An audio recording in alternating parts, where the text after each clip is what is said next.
A lot of people may be wondering, why don't I just install an expensive automated drip system all the way around my garden? And honestly, I live in an older home with the original spigot, and piping a high-tech system out here would cost me hundreds of dollars in plumbing. However, I have a smart and efficient way of how I water my plants in the desert without a drip irrigation system, and today I'm going to show you exactly how I do it, so let's go. And if you're new here, my name is Shanice from Sunshine Gardens.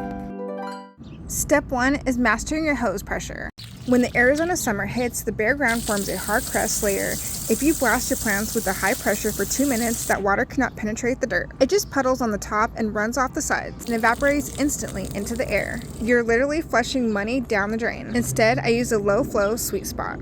It's gentle enough to sink straight into the dirt without eroding my bare soil or washing away nutrients, but it has enough power to deeply soak the plant. You can also create a water basin around the plant as well. Here's the truth about using cardboard as mulch. Now you'll notice I don't have any store-bought mulch or landscape borders holding wood chips in place, but I had to keep it real and share my experience. I stopped using so much cardboard in my garden because that damp dark paper is actually a magnet for desert roaches. And a budget hack is never worth a pest problem. However, this is a very sunny area, so I'll leave the cardboard here for now because as you can see, it's actually doing its job and protecting this plant from the heat. So there is a few pros and cons to using cardboard. The pro would be shading the base of the plants and protecting it from frying.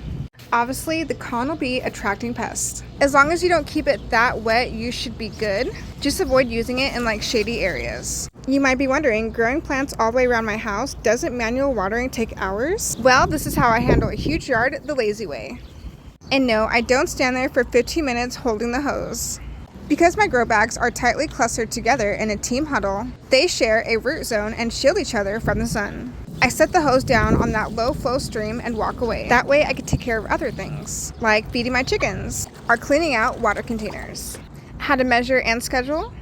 To save the most money, stop guessing your watering. For my grow bags, I water them deeply until I see the water actively seeping out the bottom drainage holes to flush out the harsh salts. For my plants that are growing in the soil, I check the depth for free using a long metal screwdriver. After I water, if it slides into the dirt easily for 12 inches before hitting hard, dry ground, I know they are deeply soaked. This way, I save money and don't overwater. Now I'm going to share how I water each and different type of plant in the desert. It varies on young plants, but every 3 to 4 days, 3 to 6 inches down. Established plants in the ground every 5 to 7 days, 1 to 2 feet down. Established bushes should be watered every 5 to 7 days, 2 feet down. Succulents in pots every 3 to 5 days. Make sure you flush the pot until you see water coming out the bottom. Cactus and succulents in the ground every 14 to 21 days. You can water them 12 inches down. Grow bags should be watered every other day until the water seeps out the bottom. Citrus in pots should be watered every 1 to 2 days, giving the pot a good soak. Established native plants in the ground should be watered every 14 to 21 days. They should be getting about 2 feet of water. Plants in containers should be watered every other day, just like grow bags, but check the soil before watering. It varies on which tree that you're watering, but full-grown trees should be watered every 7 to 14 days, about 3 feet down. And you could also use duck water to give your plants extra nitrogen. Always make sure to research before giving your plants duck water, which can stunt fruit production on certain plants. As you can see, everything's still thriving in the month of June. Some of us don't have a fancy garden set up yet, but we do what we can with what we have to make our dreams come true, and our plants are still thriving. So thank you so much for watching.